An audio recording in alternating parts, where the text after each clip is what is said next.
할렐루야. 아멘. 여러분 반갑습니다. 이렇게 오늘 수요일까지 이렇게 말씀을 허락할 수 있는 교회였던 목사님께 또 감사의 말씀을 드립니다. 특히 오늘 저녁에는 그쪽에서 있었던 그 선교일을 좀 정리해서 여러분들에게 어떤 일이 있었는지 잠깐 좀 보고를 좀 드리고자 합니다. 오늘 말씀을 읽어보게 되면은 베드로가 10장에서 고넬료에게 복음을 전하고 나서 예루살렘에 있는 유대인들의 그 기독교 위원회로부터 이 사건에 대한 설명 요청을 받았습니다. 도대체 고넬료에게 왜 복음을 전했으며 왜 같이 식사했으며 왜 말씀을 나누고 어떻게 성령 충만을 받게 되었는지 물어봤습니다. 그래서 베드로는 10장에서 그 사건을 이렇게 설명하고 있습니다. 우리 파워포인트 잠깐 좀 보겠습니다. 성경 말씀과 그 사실과 설명이 나와 있습니다. 고넬료는 로마 군인이었고 통치자였습니다. 하지만 그는 경건하였고 하나님을 경외하였고 기도와 구절하였습니다. 통치자로서는 상식적인 행동이 아니었습니다. 환상도 보았습니다. 천사와 대화됐으며 시몬의 집을 찾아갔고 여러 가지 환상을 보았습니다. 그리고 나서 후반절에 보게 되면 베드로가 이렇게 얘기를 합니다. 하나님은 외모로 사람을 취하지 않는다 하면서 그가 설교합니다. 하지만 이 베드로의 설교를 잘 들어보게 되면요, 마치 스데반의 설교와 비슷합니다. 그리고 나서 44절 이후에 보게 되면 성령과 방언과 세례의 사건이 등장을 합니다. 그리고 유대인, 이방인 모두 다 깜짝 놀랍니다. 유대인과 로마인 사이에는 하나의 고정관념이 있었습니다. 그것은 뭐냐면 로마인은 통치자이고 그들만의 문화와 종교가 있으며 서로 배타적인 관계에 있었기 때문에 서로 섞이고 서로 하나 된다는 것은 서로 문화에 대한, 종교에 대한, 민족에 대한 마치 배반 행위와 같았습니다. 여기까지 제가 말씀드린 부분은요, 문화를 중심으로 한 이유였습니다. 하지만 하나님이 계획하신 한 가지 유대인이 몰랐던 사실이 있었습니다. 그것이 바로 여러분이 보신 내용입니다. 하나님이 계획하신 사실은요, 첫 번째, 로마인들도 경건하며 하나님을 경외할 수 있다. 두 번째, 그들도 하나님의 환상을 볼 수 있다. 세 번째, 유대인을 더 높일 수 있다. 네 번째, 구원받을 수 있다. 다섯 번째, 성령 충만, 방언, 세례를 받을 수 있다. 이 얘기였습니다. 제가 지금 여러분에게 아주 간단하게 한 문장을 말씀을 드렸습니다. 하지만 그 당시에는 충격적인 사건이었습니다. 도저히 있을 수도 없었고 있었던 적도 없었고 처음 있는 일이었기 때문입니다. 그래서 다음을 보시면 이렇습니다. 유대인의 관념, 베드로에 의해 유대인의 반응입니다. 유대인과 이방인이 교제하는 것은 위법입니다. 베드로에 의해는 외모를 택하지 아니하시고 하나님을 섬기는 자를 택하신다는 것이 말씀이었고, 유대인의 반응은 어떻게 할례받지 않은 이방인이 성령을 받았나 하는 것에 대해서 논쟁을 하고 있습니다. 이 사실을 전해들은 유대인들은 이 사실을 들으면서도 믿지를 못하면서도 궁중도 쌓였습니다. 스스로 혼란되었습니다. 제가 이해하는 그들의 혼란이 이겁니다. 왜 베드로는 유대 전통의 고정관념을 깨고 틀을 깨고 그걸 벗어났냐는 겁니다. 이게 제가 이해한 선교적인 이해였습니다. 왜 베드로는 유대인의 전통적인 고정관념을 깨고 틀을 벗어나서 복음을 전했냐는 것입니다. 그래서 11장 18절에 보게 되면 엄청난 논쟁을 하고 나서 그들은 이렇게 얘기합니다. 하나님의 일이니까 하나님께 영광을 돌립시다 하고서는 정리를 합니다. 이 말씀은요, 제가 부족 선교를 하면서 아주 비슷하게 경험을 했습니다. 산 험합니다. 하지만 3일 정도 가면 웬만한 마을 다 도착합니다. 다 갑니다. 가다가 쓰러지고 힘들고 하룻밤을 자고 하고 근육통이 있어도 3일 정도 가면 다 갈 수가 있습니다. 그런데 왜 3일 정도 되는 거리에 사람이 안 올라갈까? 제 질문은 이거였습니다. 가면은 죽는 것도 아닌데, 식인종이 없어진 사회이기 때문에 잡아먹는 사람도 없는데 왜 산에 가지 않을까? 한 번은 토지과에 갔습니다. 그래서 산토 지도를 사가지고 지도를 가지고 산에 올라가 봤습니다. 지도에 있는 지명과 마을을 찾아봤는데 80% 이상이 맞지가 않습니다. 결국 부족 선교를 위한 자료를 찾지가 못했습니다. 그래서 많은 사람과 얘기를 하면서 조사를 해봤습니다. 왜 바누아투 사람들은 부족 사람들을 찾아가지 않을까? 놀라운 서베이가 나왔습니다. 제가 좀 보여드리겠습니다. 첫 번째, 아래에 있는 사람들은 산에 있는 사람을 고집불통이라고 부릅니다. 개발된 지역을 보면서도 안 내려와요. 아주 고집불통이라고 합니다. 두 번째, 폐쇄적이랍니다. 외부 접근을 허락을 안 하고 자립을 이루고 있습니다. 세 번째, 이방 종교입니다. 자연숭배 사상을 가지고 있고요. 주술사가 있습니다. 풍습, 교련, 의식을 결정하면서 악한 영의 힘을 사용한다고 주장하고 있습니다. 다섯 번째, 투장, 재판 의사결정을 하면서 그 권위가 교회 혹은 목사와 충돌한다고 생각하고 있습니다. 그래서 그들과 이 사람들은 유대인과 이방인들처럼 섞을 수 없는 그런 배타적인 관계에 서로 있었습니다. 또 하나의 질문입니다. 150년이 넘는 선교 기간 동안에 그럼 왜 선교사들은 올라가지 않았을까? 제가 한 곳을 갔는데요. 그곳에 저한테 그럽니다. 우리 마을에 생긴 일을 처음은 선교사래요. 그러면서 쭉 얘기를 합니다. 몇 년 됐습니까? 그러니까 한 명의 선교사가 2차 대전 전에 자기 마을을 지나갔답니다. 1942년도예요. 몇 년도쯤 됐습니까, 여러분? 60년이 훨씬 넘는 시간입니다. 왜 이런 일이 일어났을까? 답은 바로 이거였습니다. 다음 파워포인트를 좀 보겠습니다. 그동안 했었던 이 선교는요, 세 가지입니다. 나왔습니까? 밑에 나왔네요. 감사합니다. 첫 번째, 코스트라인 선교입니다. 해안가 선교를 합니다. 두 번째는 해안가에서 안으로 들어갑니다. 그리고 제가 하는 선교는 거기에서 하나 더 들어간 부족 선교입니다. 엄청나게 많은 선교단체들이 1단계와 2단계를 하면서 선교를 이뤘지만은 저희가 하는 부족 선교는 아직 3단계에 있는 사람들입니다. 그래서 이 사람들이 저를 보면은 하는 말이 있습니다. 이렇게 얘기를 합니다. We are forgotten people. 우리는 잊혀진 사람들이고, 그리고 우리는 lost people. 개발에 뒤처진 사람들이라고 얘기합니다. 여러분, 제가 두 가지 사진을 갖고 왔습니다. 이쪽에 있는 사진은요, 제임스 맥켄지 선교사가 산토에 가서 120년 전에 찍은 사진입니다. 이쪽 사진은요, 제가 몇 년 전에 찍은 사진입니다. 여러분, 두 사진을 보시기 바랍니다. 어떻게 보십니까? 달라 보입니까? 똑같아 보입니까? 제가 이쪽 사진을 흑백 처리하면 이렇게 나올 겁니다. 이거를 컬러로 해놓으면 이렇게 나옵니다. 이 사람들은 100년이 지나도 변하지 않는 문화를 가지고 있습니다. 자, 여기에 가게 되면서 저에게 질문이 생겼습니다. 그러면 이 사람들에게 복음을 어떻게 전해야 되나? 어떻게 접근해야 되나? 제가 산에 갔을 때 제가 가장 많이 받은 질문이 하나 있습니다. 이겁니다. 왜 왔습니까? 이거예요. 왜 그런 질문을 할까요? 그동안 찾아온 사람이 없었습니다. 두 번째, 못하러 왔습니까? 세 번째, 누구를 통해서 왔습니까? 그리고 다음에는 오지 마세요. 이거였습니다. 그리고 나서 그들에게 물어봤습니다. 왜 외부에서, 교회에서 선교사가, 목사가 오는 걸 호소합니까?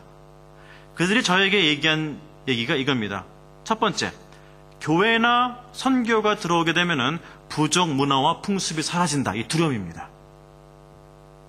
자기의 정체성과 가치관이 사라지기 때문에 외부 접근을 막고 있었습니다. 그들은 폐쇄적이 될 수밖에 없었습니다. 두 번째, 추장과 주술사의 영향력이 줄어듭니다. 제가 하게 되면은 사람들이 아프면 저한테 기도를 받고 주술사한테 약을 타갑니다. 그래서 주술사가 약을 줬는데 약이 안 통하면은 그렇게 얘기합니다. 선교사가 와서 기도를 해가지고 내 주술의 힘이 떨어졌다. 추장한테 그럽니다. 못 들어오게 하라. 이렇게 나옵니다. 세 번째, 의식주가 바뀝니다. 외부에서 가게 되면은 영향력이 들어가고 물품과 물건이 들어가므로 인해가지고 의식주가 바뀌게 됩니다. 이렇게 해서 그들은 바누아투가 바뀌어가는 것을 봤습니다. 그러면서 자기들은 자기 부족 마을은 바뀔 수 없다고 그럽니다. 제가 보기에는 민족과 문화를 지키기 위해서 힘들게 노력하는 사람들이고 바누아투 사람들이 보기에는 고집불통의 폐쇄적인 사람들이었습니다. 그래서 추장과 얘기를 합니다. 어떻게 선교를 하면 좋겠습니까? 그럼 그들은 저한테 한 가지를 제의를 합니다. 이렇게 얘기를 해요. 우리가 살고 있는 이 마을은 부족 마을이기 때문에 부족의 전통이 있기 때문에 타 종교가 들어올 수 없습니다. 그러면서 저에게 이럽니다. 우리가 당신에게 땅을 하나 주겠습니다. 그러면서 부족에서 적당한 거리가 떨어진 저에게 땅을 한 피스를 줍니다. 그럼 저희는 그곳에 가서 나무를 자르고 건물을 짓게 됩니다. 그리고 그곳에서 우리가 선교사의 집과 부엌과 선교사가 먹을 수 있는 가든과 여러 가지를 다 만들고 교회까지 만들게 됩니다. 추장은 여기까지 허락을 합니다. 그러면서 얘기를 합니다. 마을의 경계선 안에 들어와서 기도나 찬양이나 예배나 종교행위를 하지 말아주세요라고 부탁을 합니다. 그래서 이렇게 얘기를 합니다. 추장에게 추장은 부정 문화에 대한 권위와 결정권이 그 아래에 있습니다. 저는 그걸 건들면 안 됩니다. 그거를 건들게 되면은 추장과 저는 서로 대치하게 됩니다. 그리고 저는 선교 프로젝트만을 진행을 합니다. 그래서 그들의 문화에 피해를 입히는 것을 최소화합니다. 한 번은 추장이 이렇게 물었습니다. 학교를 지으면 옷을 입고 가야 됩니까? 그래서 제가 그랬습니다. 지금 그 상태로 오시면 됩니다. 그래서 저희 학교에 오는 많은 애들은 부족에서 지내는 그 모습 그대로 오게 됩니다. 이러한 상태에서 저희가 갔을 때에 바누아투에는 바누아투 장로교단과 자매 결혼을 맺은 많은 교단들이 있었습니다. 그 교단들은 다음 점 화면을 보도록 하겠습니다. 바누아투 모습이고요. 남태평양 가운데 많은 그 나라들이 있고요. 이 섬나라들은 대부분 교단 선교사들이 100년 넘게 선교를 해왔던 그런 나라이고요. 이쪽에는 사진은 바누아투 사진입니다. 다음 걸 보겠습니다. 여기에 보시게 되면은 지금 지도가 하나 나와 있는데요. 이 지도가 바로 저희가 선교하고 있는 지역입니다. 지역이고 저는 PCK라고 해서 Presbyterian Church of Korea 한국 장로교단 대표로서 남태평양 바누아투 섬에서 부족 선교를 저희가 담당하고 있습니다. 미국, 호주, 뉴질랜드 다른 교단의 선교사들은 다른 역할을 지금 담당하고 있는 상황입니다. 저희가 하고 있는 그 부족 선교는요, 넓이가 30×40km 정도의 넓이에 있으면서 약 120교의 부족마을 안에 10개의 언어, 약 1000m 높은 정도의 산에 부족들이 나와 있습니다. 옆에 있는 사진을 보시게 되면은 산수에 거하는 마을이고요. 사람들입니다. 최소한 작게 사는 마을을 보게 되면 약 20명 정도 살고요. 가장 많이 사는 마을을 보게 되면 약 250명에서 300명 정도의 마을을 사람들이 구성하고 있습니다. 부족은 가족 중심입니다. 대가족이에요. 그러다가 대가족이 생긴 다음에 한 가정당 산에 자기에게 필요한 밭이 4개, 5개 정도가 나오게 되는데 이 숫자가 많아지게 되면은 마을은 조그맣지만 밭이 많이 필요한 관계로 부족이 이제 분리를 하게 됩니다. 그렇게 해서 부족이 자꾸 생기게 되겠죠. 그래서 산으로 들어가면 들어갈수록 부족이 개발된 상태나 외부의 영향을 받지 않았기 때문에 부족의 언어, 문화, 풍습들이 잘 보존되어 있는 것을 볼 수가 있습니다. 제가 많이 들어갔던 부족은 정말 그 박물관이나 책에 나오는 그런 부족을 하고 있습니다. 나무를 잘라서 칼을 만들어서요. 칼로 갈대를 자르고 그거로 고기를 썰으면서 돌을 가지고 고기를 자르는 그런 부족도 있는 걸 볼 수가 있습니다. 그리고 부족의 구성은 추장, 주술사가 권력과 권위를 가지고 있으며 아주 강한 남성 중심, 가족 중심의 1차 산업을 띄고 있습니다. 그리고 저와 같이 일하는 현재 사역자들은요, 앞에 있는 사진과 같습니다. 6명의 선교위원회가 있으면서 선교위원회는 정책 결정을 하게 됩니다. 선교 프로젝트를 집행을 하고 예산을 집행하고요. 아래 쭉 나와 있는 사람들은 약 30명의 선교사들인데 작년까지 저랑 같이 12개 지역에 흩어져서 80개 마을에서 모든 사역을 했던 사람입니다. 저희 선교사는요, 부족학교 출신, 장로교 신학교 출신, 타 노회 신학교 출신으로 최소한 1년에서 3년 정도의 신학교육을 받은 그런 사람들로 구성되어 있습니다. 저희가 하는 주 프로젝트는요, 물탱크와 유치원, 초등학교, 보건소, 교회 등입니다. 그리고 이것이 진행되는 시점은요, 추장의 결정입니다. 처음에는 제가 급한 마음에 이렇게 하자고 그랬습니다. 그리고 예한 다음에 제가 모든 물품과 물건을 가지고 올라갔는데 사람들이 다 사라진 거예요.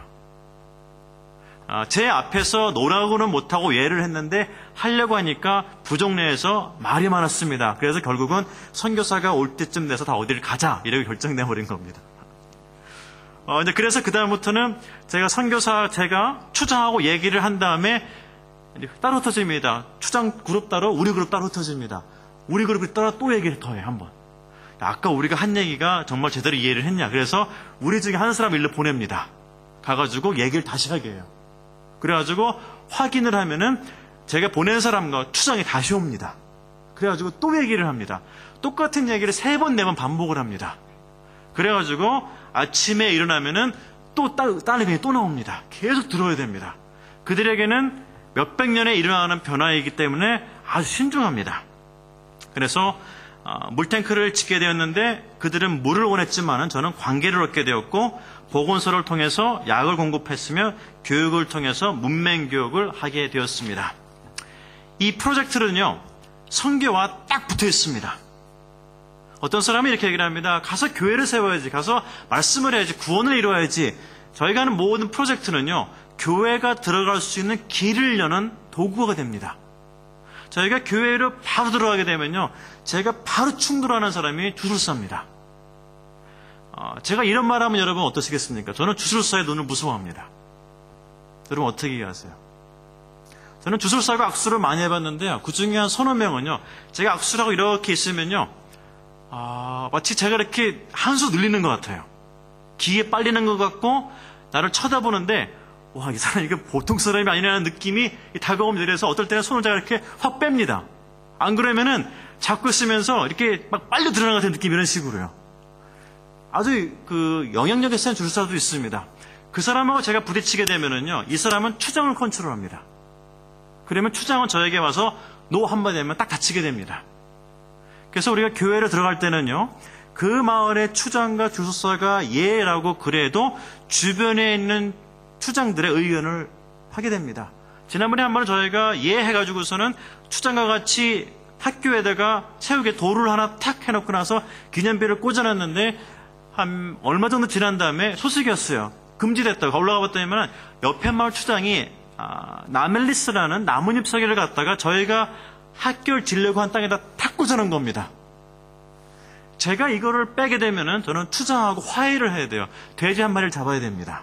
그것도 까만 돼지로, 이빨이 나온 돼지로 제가 그 추장한테 갖다 주고 미안하더라면은 그 추장이 나무를 가지고 돼지의 머리를 탁 쳐가지고 피 흘린 다음에 그걸 같이 먹어야만 합니다. 아무도 못 빼요. 무슨 일이 있었냐면은 추장 한 명이 결정을 하게 되면 주변 마을에 있는 부족들이 반대하게 됩니다. 그래서 저희가 급하게 들어가게 되면은 분쟁을 일으킵니다. 그래서 저희가 교회를 시도했다가 위드로 한 적이 여러 번 있었습니다. 그래서 이제 교회가 늦게 된 점도 있었습니다. 그래서 여러분 이제 다음 표를 보시게 되면은요, 그동안 개발된, 잘 안 보이시나요? 예, 대충 보이네요.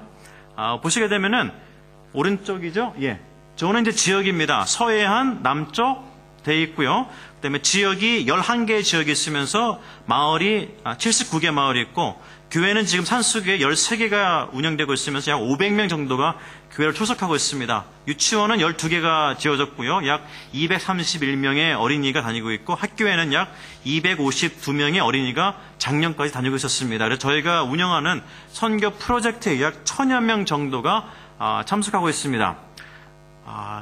여보로 이걸 들으시면은 와 하든지 아멘 하든지 박수가 나와야 되는데요. 전혀 안 나오네요. 이 사실이요. 사실 6년 전에는 한 100명도 채 안 됐습니다. 이게 전체 진행된 게. 제가 이 도표를 가지고 정부에 갔어요. 다른 사람을 통해 가지고. 이거를 보고 나서 제가 만든 DVD를 본 다음에 정부 교육부에 있는 사람이 저희 장로거든요. 이걸 보고 울었어요. 왜 울었냐면은 저한테 이런 얘기를 합니다. 바누아투 사람이 잊어버린 우리 민족을 찾아줬다고. 저는 잘 몰랐어요, 그 뜻이.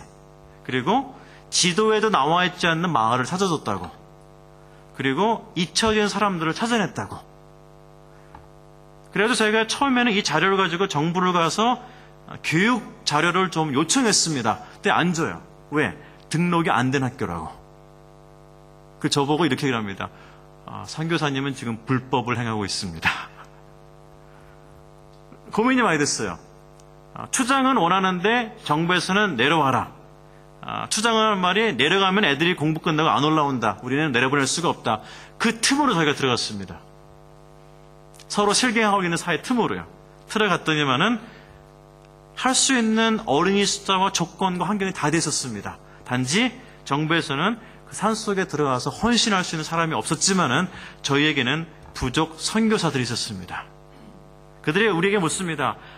자격이 되냐고. 예, 우리에게는 헌신이 자격이었습니다. 그래서 보건소하고 물시설하고 작년까지 선교사가 32명이 산에서 사역을 하고 있었습니다.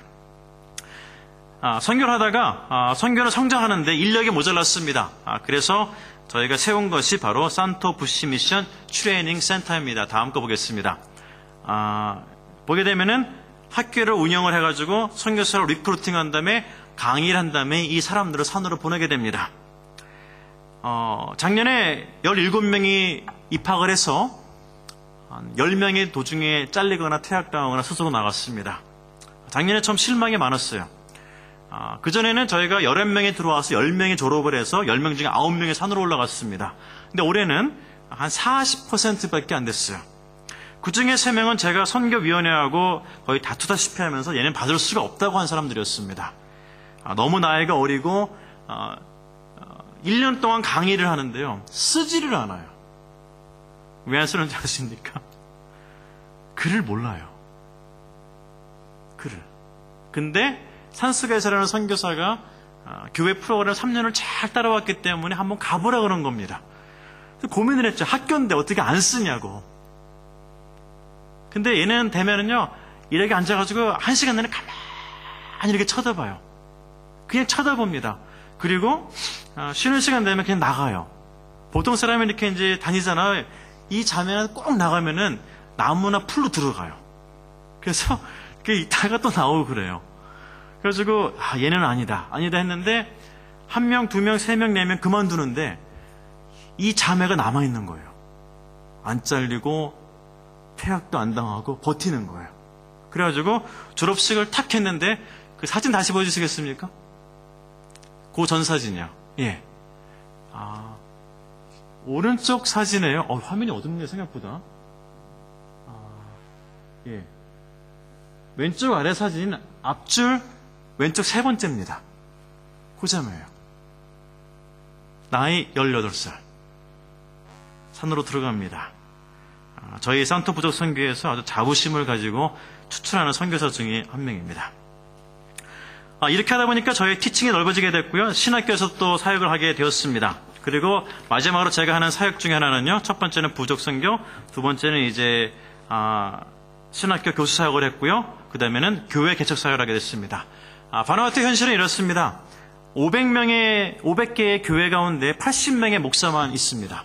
목사 1명이 작게는 5명에서 10개의 교회까지 합니다. 그래서 올해부터 담임 목사 제도를 신청을 했고 그거를 위해서 1명의 지금 목사를 훈련 중에 있습니다.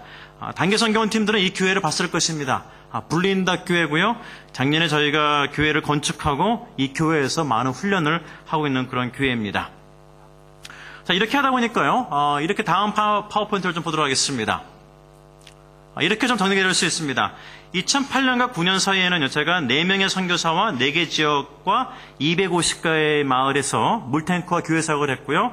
2010년, 11년 사이에서는 10여 명의 선교사 7개 지역, 50개 마을을 돌보게 됐고 2012년, 13년도에는요.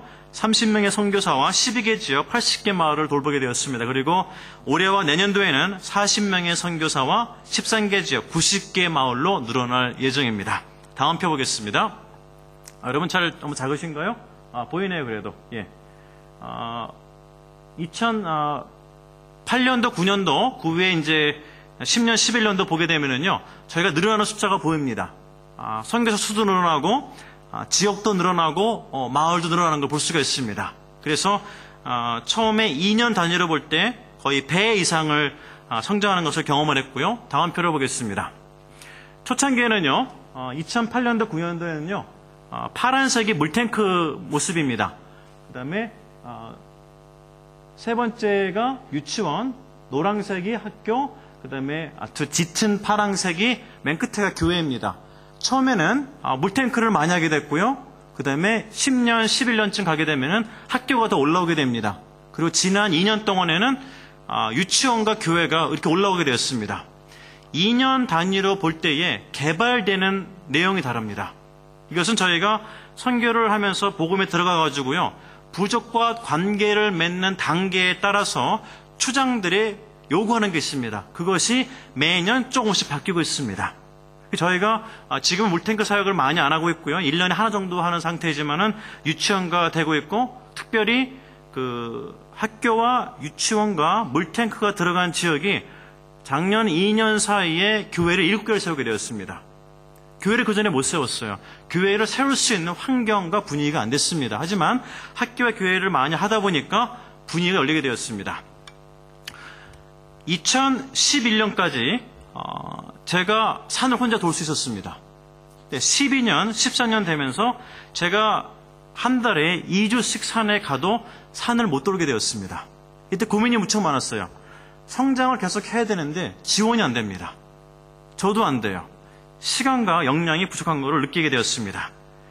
그래서 지난번 노회에도 보고를 드렸는데 같이 사역할 선교사 한 분을 또 요청한 그런 상태이기도 합니다. 자, 이런 상태에서 이제 선교 참여 방법이 있습니다. 참여 방법은요, 이렇게 될 수가 있습니다. 부족 선교는 이제 오시면 됩니다. 많은 분들이 언제 오시면 좋냐고 이렇게 물어봅니다. 저는 이렇게 얘기합니다. 시간 되면 오세요. 이렇게 얘기를 합니다. 날짜를 물으시는데요. 뭐 7, 8월에 오나 10월, 11월에 오나 1월에 오나 다 그게 그겁니다.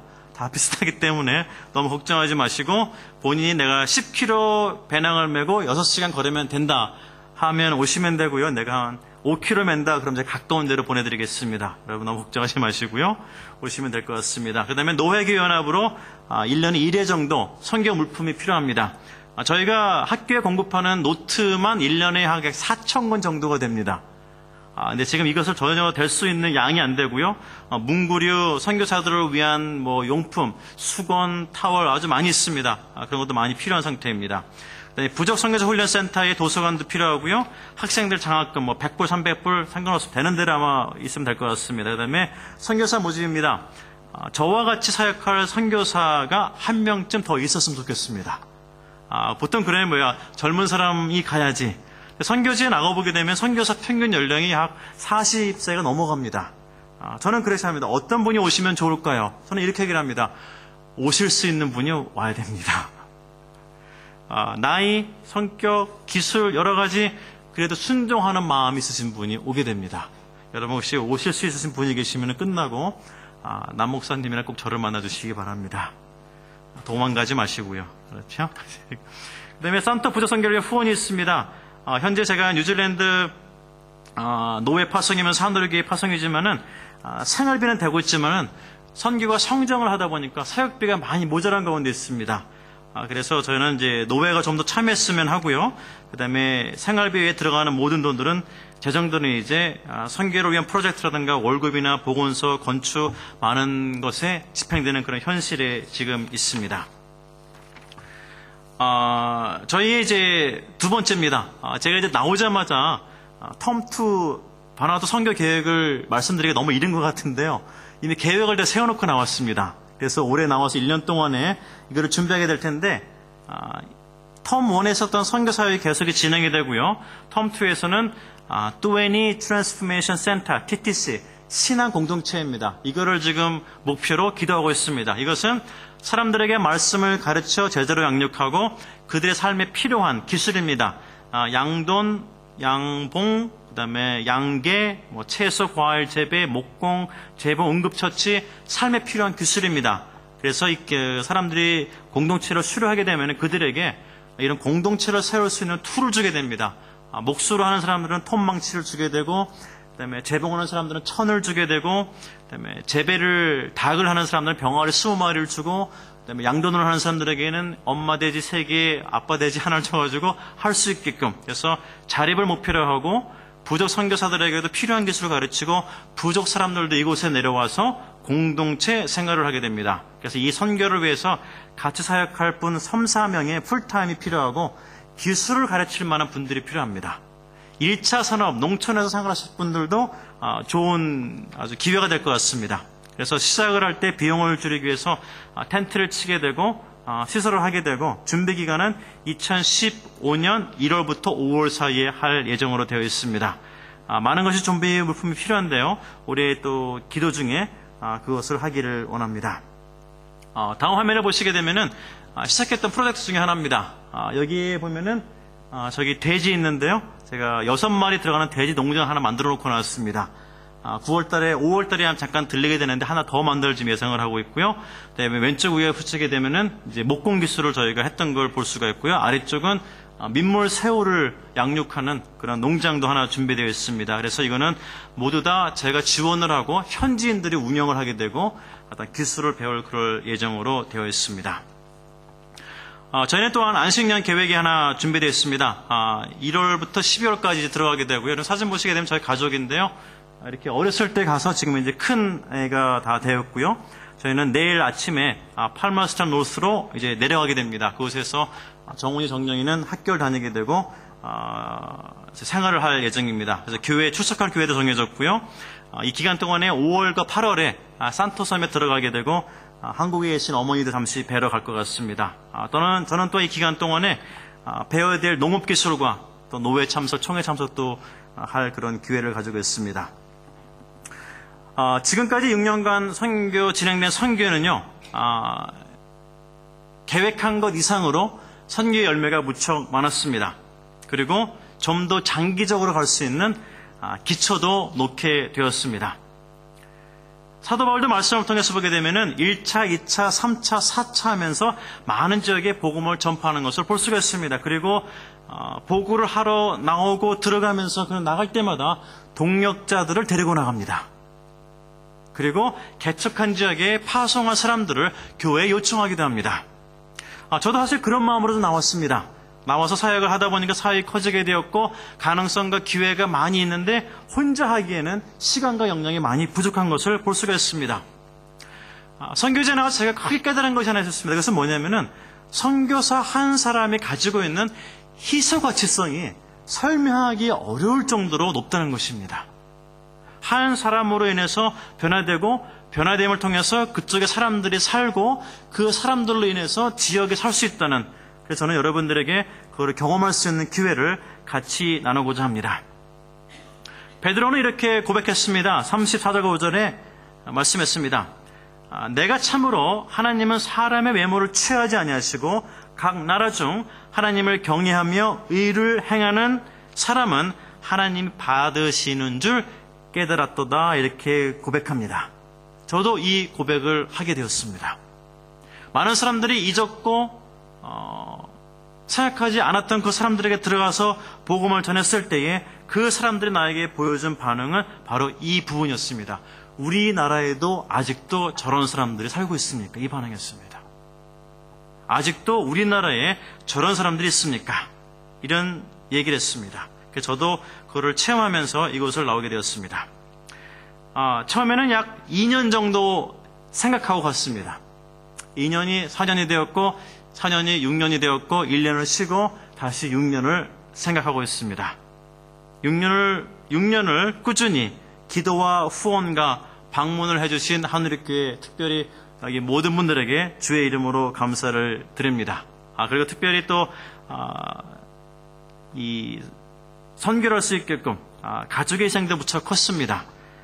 특별히 두 아들 같이 왔었는데 정훈이, 정렬이가 와서 공부를 하면서 사춘기를 겪으면서 공부를 어떻게 할까 여러 가지 고민도 있었고, 저희가 한 2년 전에는 지금 말씀드리지만은 선교를 그만둘까라는 생각도 아마 한 적이 있었습니다. 아무리 봐도 방법이 안 생겨요.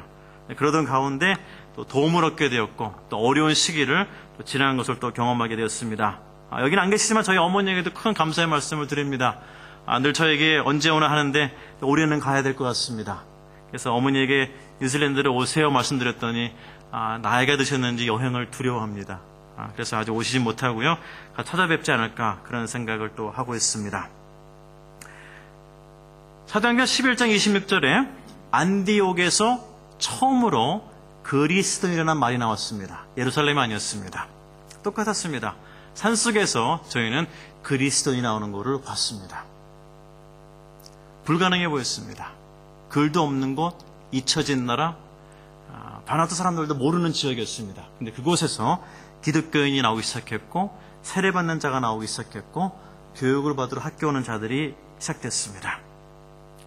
그곳에 있는 그리스도인의 모습은 벗고 다니며 한 손에 칼을 들고 한 손에 도끼를 들고 타로를 캐며 대나무를 어깨에 메고 다니는 사람이 바로 기독교인의 모습입니다.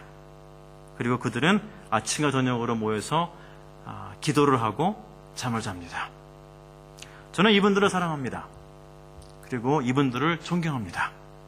이분들은 순수하고 깨끗합니다. 그리고 이분들도 예수님을 믿고 세례를 받고 그리고 구원을 받았습니다. 하늘교회 와서 설교하면서 맨 끝에 늘 저는 이런 말씀을 드립니다. 여러분 복을 들으셨는데 감동이 별로 없으시죠? 여러분 감동은 봐야 됩니다. 감동은 눈으로 보고 손으로 느끼고 땀을 흘려보고 그들의 집에서 잠을 자보고 추장해주는 음식을 먹어보고 그 다음에 그들의 문화를 볼 때 우리에게 또 감동이 밀려오게 됩니다. 혹시 가시기에 두려우신 분들은 2015년도에 제 뒤에 줄을 서시면 됩니다. 지난번 설교 때 2부 때 제가 갑자기 이정윤 지사님이 툭 튀어나왔는데 진짜 너무 부담 갖지 마시고요. 여러분과 같이 가서 여러분이 후원하고 기도하고 도와주신 선교의 현장을 보는 것도 여러분의 큰 축복이 아닌가 그런 생각을 합니다. 여러분 도와주시고 후원해 주셔서 무척 감사하고 감사의 말씀을 드립니다. 아멘.